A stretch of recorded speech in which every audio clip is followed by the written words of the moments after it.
ونصلي على رسوله الكريم أما بعد قال الله تبارك وتعالى في القرآن الحميد والفرقان المجيد أعوذ بالله من الشيطان الرجيم بسم الله الرحمن الرحيم لولا إذ سمعتموه قلتم ما يكون لنا أن نتكلم بهذا سبحانك هذا بهتان عظيم صدق الله العلي العظيم.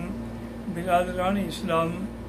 سیدہ عائشہ رضی اللہ تعالیٰ عنہ کے بارے میں میرے چند دروس ہیں، اور اگر آپ اس کو پہلے درس سے لے کر آخر تک ایک جگہ ترتیب سے جمع کر لیں تو انشاءاللہ پھر بات سمجھنے میں آپ کو آسانی ہوگی. درس سے پہلے حضرت مولانا سید احمد صاحب پالن پوری جو بہت بڑے عالم تھے، بڑے محدث تھے، ان کی وفات ہو گئی ہے. اللہ ان کی مغفرت فرمائے، ان کے لیے بھی دعا کریں. اور ایک میرے دوست ہیں خرم چٹھا امریکہ میں، ان کو بھی بڑی تکلیف ہے، بیمار ہیں، اللہ ان کو بھی شفا عطا فرمائے. تو بات یہاں تک پہنچی تھی کہ حضور صلی اللہ علیہ وسلم سیدنا ابو بکر کے گھر میں تھے کہ وحی اترنی شروع ہو گئی. تو بی بی عائشہ فرماتی ہے میں نے دیکھا کہ میرے والد صاحب کا رنگ اڑ گیا، میری والدہ کا بھی رنگ اڑا ہوا ہے اور بالکل خاموش ہو کے بیٹھے ہیں، لیکن میں مطمئن تھی کہ میں جب پاک ہوں تو میرا اللہ ضرور انصاف فرمائیں گے. تھوڑی دیر بعد جب وحی ختم ہوئی تو سب سے پہلے حضور نے فرمایا ابشری عائشہ، عائشہ تمہیں مبارک ہو، ان اللہ برأک من فوق العرش، اللہ تبارک و تعالیٰ نے تمہاری برات کی گواہی دی ہے. تو آپ کی والدہ نے خوش ہو کے کہا کہ عائشہ قومی فشکری رسول اللہ، اٹھ کے تم حضور کا شکریہ ادا کرو، کیونکہ یہ ساری نعمتیں تو اللہ کی طرف سے ہمیں حضور کی وجہ سے مل رہی ہیں. تو بی بی عائشہ نے حجت میں اس ناز میں آ کے کہا کہ لا اشکر الا اللہ، میں اللہ کے سوا آج کسی کا شکر ادا نہیں کروں گی. حضور پاک نے بھی تو میرا اعتبار نہیں کیا، تو آپ کا شکریہ ادا کرنے کا کیا مطلب ہے؟ میں اللہ کا شکر ادا کروں گی جس نے میرے اوپر قرآن پاک اتارا ہے. تو حضرت صدیق نے بڑھ کے آپ کے سر پہ بوسہ دیا.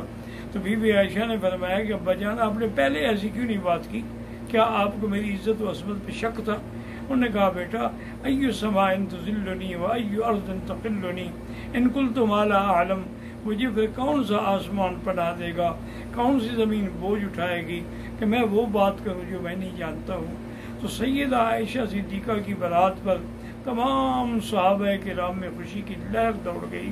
اور حضور صلی اللہ علیہ وسلم کے گھر میں سیدہ عائشہ تشریف لے آئے. اب اس کے بعد جو سب سے بڑا امتحان گزرا ہے بی بی عائشہ پہ، وہ ہے حضور پاک کی مرض وفات، حضور صلی اللہ علیہ وسلم کی بیماری،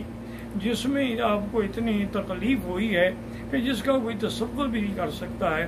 تو حضور صلی اللہ علیہ وسلم پر اتنی شدت ہوتی تھی کہ 7 مشکیتے ٹھنڈے پانی کے ڈالے جاتے تھے، تھوڑا سا افاقہ ہوتا لیکن پھر اس کے بعد ریشی طاری ہو جاتی. اور ایک دفعہ آپ نے فرمایا کہ عائشہ حاذا وقت انقطاع ابانی ابہری من سم الذی اقلت بخیبرا، وہ خیبر میں جو ظالم یہودیہ نے مجھے زہر دی تھی آج اس کا اثر ظاہر ہو رہا ہے، اور مجھے معلوم ہوتا ہے کہ میری آنتیں کٹ رہی ہیں. تو اصل وجہ یہ تھی کہ اللہ پاک یہ بھی چاہتے تھے کہ آج تک زہر کا اثر ظاہر نہیں ہوا تو اب بھی نہ ہوتا، لیکن پھر مقام شہادت بھی اللہ نے حضور کو نصیب فرما دیا. اس کے بعد جب آپ نے پوچھا کہ نماز کے بارے میں کیا ہوا، انہوں نے کہا حضور صحابہ بیٹھے ہیں، فرمایا مروا ابا بکر فلیصلی بالناس، ابو بکر سے کہیں کہ وہ جا کے نماز پڑھائے. بی بی عائشہ کہتی ہیں کہ میں نے مناسب نہ سمجھا کہ میرے ابا حضور کے مصلی پہ آ کے کھڑے ہوں اور لوگ پھر یہ سمجھیں کہ یہ لوگ دیکھو ان کو حضور کی بیماری کا بھی کوئی خلل نہیں تھا، بلکہ فوراً مصلی پہ آ گئے. تو میں نے کہا کہ یا رسول اللہ صلی اللہ علیہ وسلم انہ رقیق القلب، ابا جان جو ہے وہ بڑے نرم دل ہیں، جب آپ کو مصلی پہ نہیں دیکھیں گے تو ان پر رونا اور بکا طاری ہو جائے گا، وہ نماز نہیں پڑھا سکیں گے، آپ کسی دوسرے کو حکم فرمائیں. حضور ناراض ہو گئے، فرمایا انتن صواحبات یوسف، تم بھی یوسف کی ان عورتوں کی طرح ہو جو بہکانا چاہتی تھی. مروا ابا بکر فلیصلی بالناس، تو حضرت ابو بکر کو حکم دیا گیا اور آپ نے نماز پڑھائی. تو بی بی عائشہ فرماتی تھیں کہ اللہ تبارک و تعالیٰ نے مجھے 10 نعمتیں عطا فرمائی ہیں جو کسی کو بھی عطا نہیں فرمائی. پہلی نعمت تو یہ ہے کہ حضور کی کنواری بیوی سب سے پہلے میں ہی ہوں، میرے علاوہ کوئی کنواری بیوی حضور کی نہیں تھی. تیسری بات یہ ہے کہ حضور صلی اللہ علیہ وسلم کے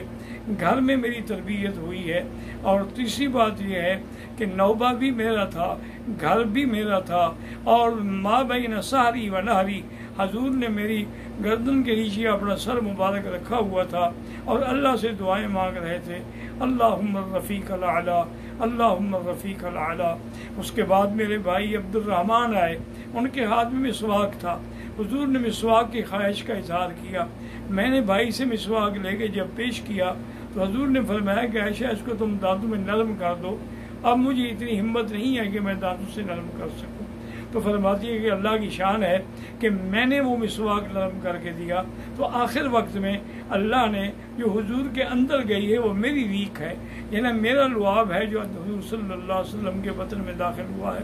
تو بی بی صاحبہ فرماتی تھی کہ یہ مقام اللہ تبارک و تعالیٰ نے مجھے عطا فرمایا، اور یہ مقام بھی مجھے عطا فرمایا کہ یوسف علیہ السلام پہ الزام لگا، ایک بچے نے گواہی دی،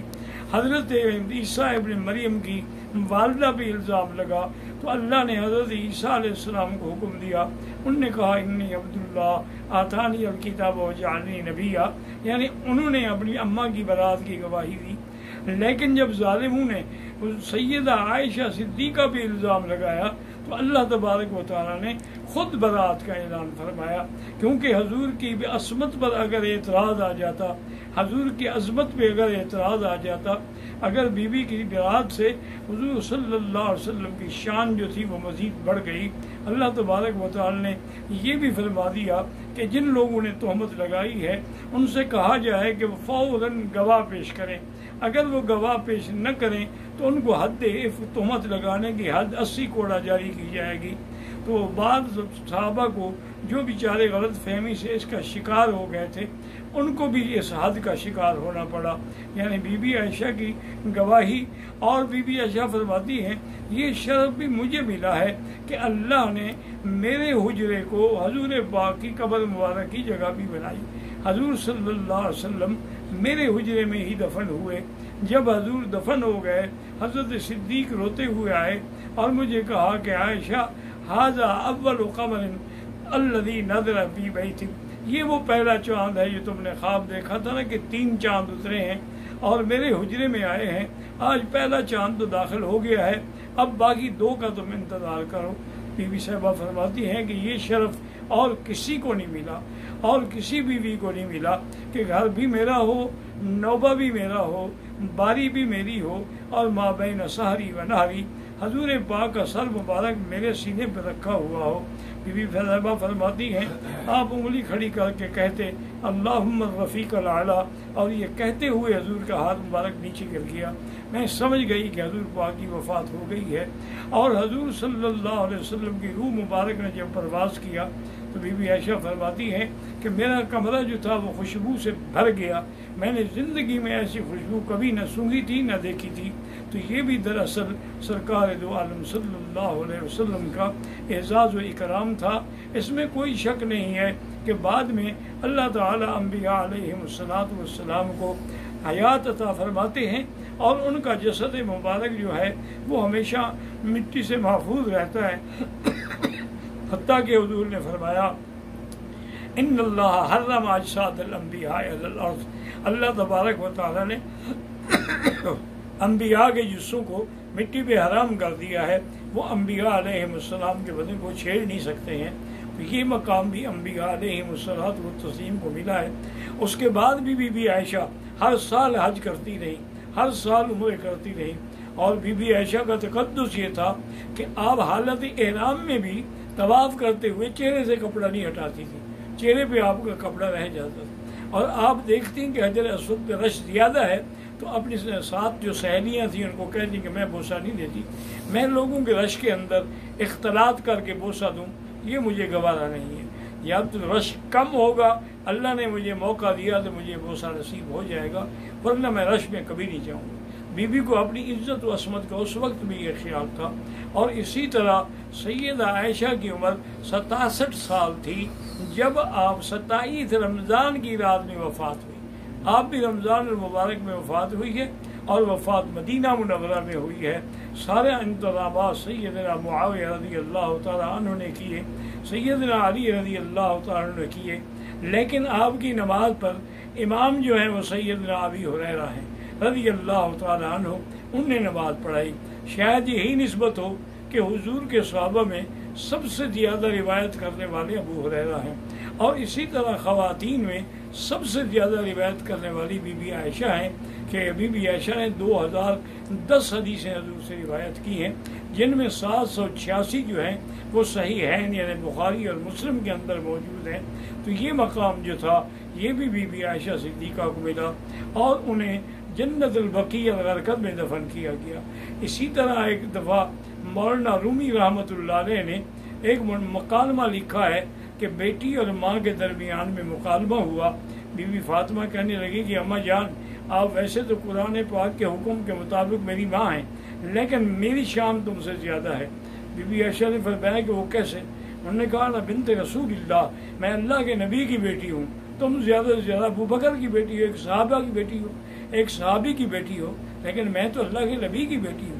بی بی عائشہ صدیقہ نے بڑی ذکی تھیں اور عالمہ تھیں، فرمایا کہ بیٹی آپ اس جہان کو دیکھ رہی ہیں، اگلے جہان پہ غور نہیں کیا کہ جب جنت میں جائیں گے تم علی کی انگلی پکڑو گی اور میں محمد مدنی کی انگلی پکڑوں گی، یعنی میں مصطفیٰ کے گھر میں جاؤں گی اور تم مرتضیٰ کے گھر میں جاؤ گی۔ تو بی بی فاطمہ رو پڑی، تو سید عائشہ اٹھی، انہوں نے چوما اور کہا اماں جان میں نے ویسے دلیل دینی تھی، ورنہ تمہارے ایک بال پر بھی میری جان قربان ہے۔ وآخر دعوانا الحمدللہ رب العالمین۔